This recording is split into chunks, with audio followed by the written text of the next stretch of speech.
नमस्कार सभी भक्तजनों को। भोलेनाथ की कृपा आप सभी पर बनी रहे।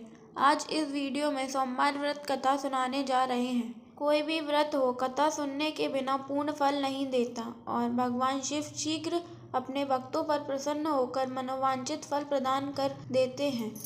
सुख, शांति, भोग, मोक्ष और आयु देने वाले हैं भगवान शिव। तो सुनते हैं इस कथा को। सुनिए। एक साहूकार बहुत धनवान था।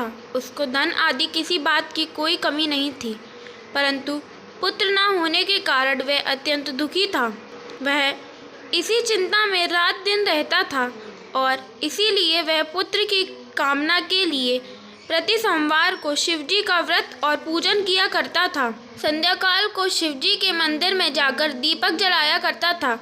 उसके इस भक्ति भाव को देखकर एक समय श्री पार्वती जी ने शिवजी महाराज से कहा कि हे महाराज, यह साहूकार आपका अनन्य भक्त है और सदैव आपका व्रत और पूजन बड़ी श्रद्धा से करता है, अतः इसकी मनोकामना पूर्ण करना चाहिए।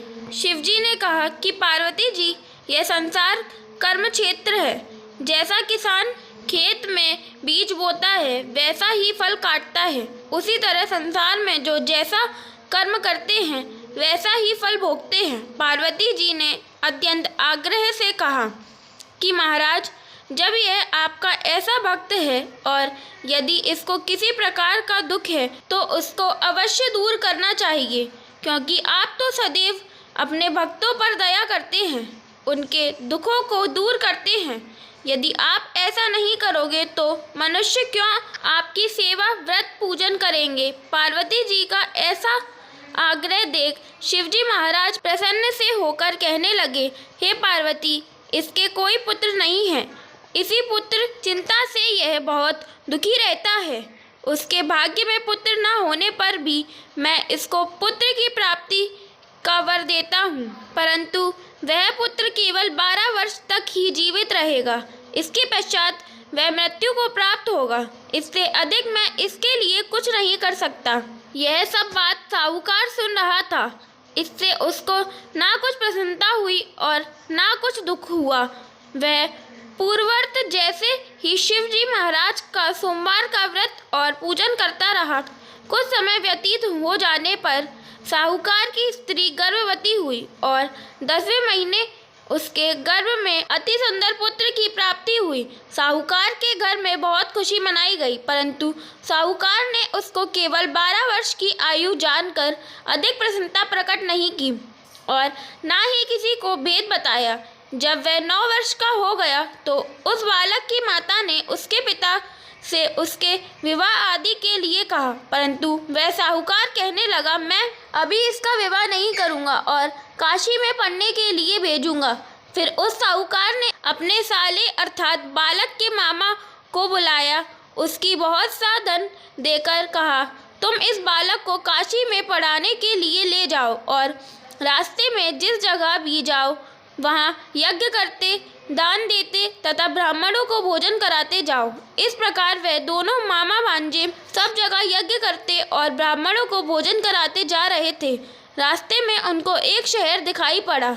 उस शहर के राजा की कन्या का विवाह था और दूसरे राजा का लड़का जो विवाह के लिए बारात लेकर आया था वह एक आँख से काना था। लड़के के पिता को इस बात की बड़ी चिंता थी कि कहीं वर को देख कन्या के माता पिता विवाह में किसी प्रकार की अड़चन पैदा न कर दें। इस कारण जब उसने अति सुंदर सेठ के लड़के को देखा तो मन में विचार किया कि क्यों न दरवाजे के समय पर इस लड़के से वर का काम ले लिया जाए। ऐसा विचार कर राजा ने उस लड़के और उसके मामा से कहा तो वह राजी हो गए और साहूकार के लड़के का स्नान आदि करा, वर के कपड़े पहना तथा घोड़ी पर चढ़ा दरवाजे पर ले गए और बड़ी शांति से सब कार्य हो गया। अब वर के पिता ने सोचा, यदि विवाह का कार्य भी इसी लड़के से करा दिया जाए तो क्या बुराई है। ऐसा विचार करके उसके मामा से कहा, यदि आप फेरों और कन्यादान का काम भी करा दे तो आपकी बड़ी कृपा होगी और हम इसके बदले में आपको बहुत सा धन देंगे।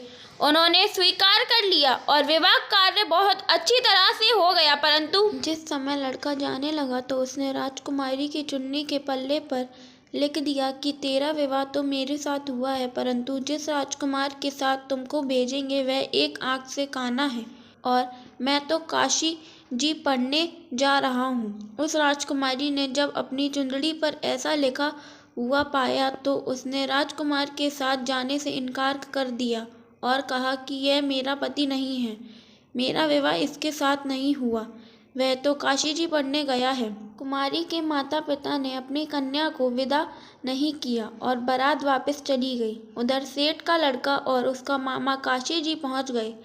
वहां जाकर उन्होंने यज्ञ करना और लड़के ने पढ़ना शुरू कर दिया।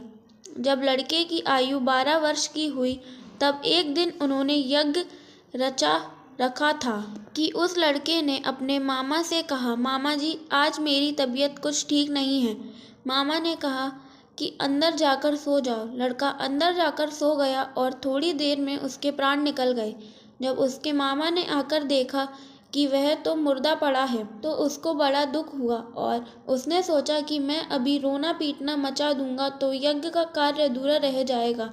अतः उसने जल्दी से यज्ञ का कार्य समाप्त कर ब्राह्मणों के घर जाने के पश्चात रोना पीटना आरंभ कर दिया। संयोगवश उस समय शिव जी महाराज और पार्वती जी उधर से जा रहे थे। जब उन्होंने जोर शोर से रोना पीटना की आवाज़ सुनी तो पार्वती जी शिव जी को आग्रह करके उसके पास ले गईं और सुंदर लड़के को मरा हुआ देखकर कहने लगी कि महाराज यह तो उसी सेठ का लड़का है जो आपके वरदान से पैदा हुआ था। शिव जी ने कहा कि पार्वती जी इसकी आयु इतनी ही थी सो भोग चुका। पार्वती जी ने कहा कि महाराज कृपा करके इस बालक को और आयु दो, नहीं तो इसके माता पिता तड़प तड़प कर मर जाएंगे। पार्वती जी के इस प्रकार बार बार आग्रह करने पर शिव जी ने उसको वरदान दिया और शिव जी महाराज की कृपा से लड़का जीवित हो गया। शिव पार्वती कैलाश चले गए। तब वह लड़का और उसका मामा उसी प्रकार यज्ञ करते हुए अपने घर की तरफ चल पड़े और रास्ते में उसी शहर में आए जहाँ पर उस लड़के का विवाह हुआ था। वहाँ पर आकर जब उन्होंने यज्ञ आरंभ कर दिया तो उस लड़के के शवसुर ने उसको पहचान लिया और अपने महल में लाकर उसकी बड़ी खातिर की। साथ ही बहुत सारा धन और दासियों सहित बड़े आदर और सत्कार के साथ अपनी लड़की और जमाई को विदा किया।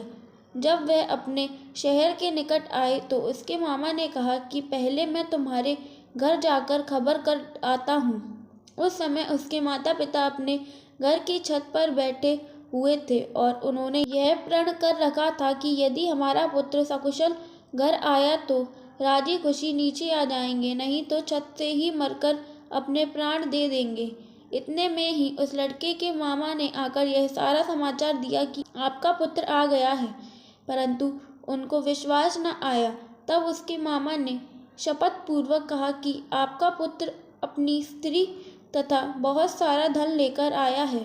तो उस सेठ ने बड़े आनंद के साथ उनका स्वागत किया और बड़ी प्रसन्नता के साथ रहने लगे। इसी प्रकार जो कोई भी सोमवार का व्रत धारण करता है अथवा इस कथा को पढ़ता या सुनता है उसके दुख दूर होकर उसकी समस्त मनोकामनाएं पूर्ण होती हैं। इससे लोक में नाना प्रकार के सुख भोगकर अंत में सदाशिव के लोक की प्राप्ति हुआ करती है। व्रत में इस कथा को सुनने से भगवान शिव मनोवांछित फल प्रदान करते हैं और महादेव की कृपा सदा बनी रहती है।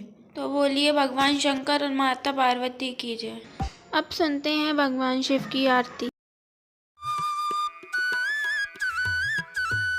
ओम जय शिव ओंकारा, हरि जय शिव ओंकारा, ब्रह्मा विष्णु सदा शिव अर्धांगी धारा।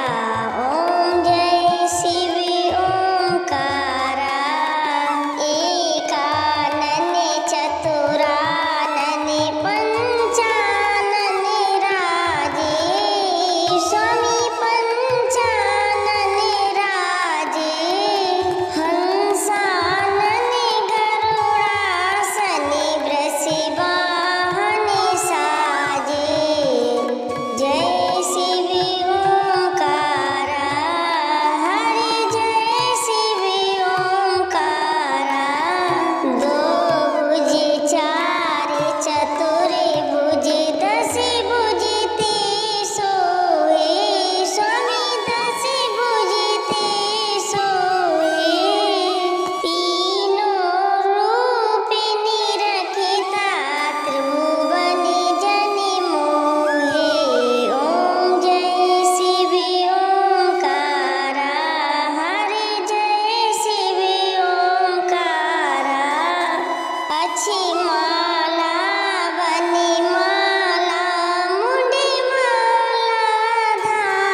भगवान शंकर की जय, माता पार्वती की जय। इस आरती को सोमवार व संध्या वंदन में भगवान शंकर की पूजा में नित्य सुनाना चाहिए। बिना आरती के की गई पूजा अधूरी मानी जाती है। बोलिए पार्वती पते हर हर महादेव की जय।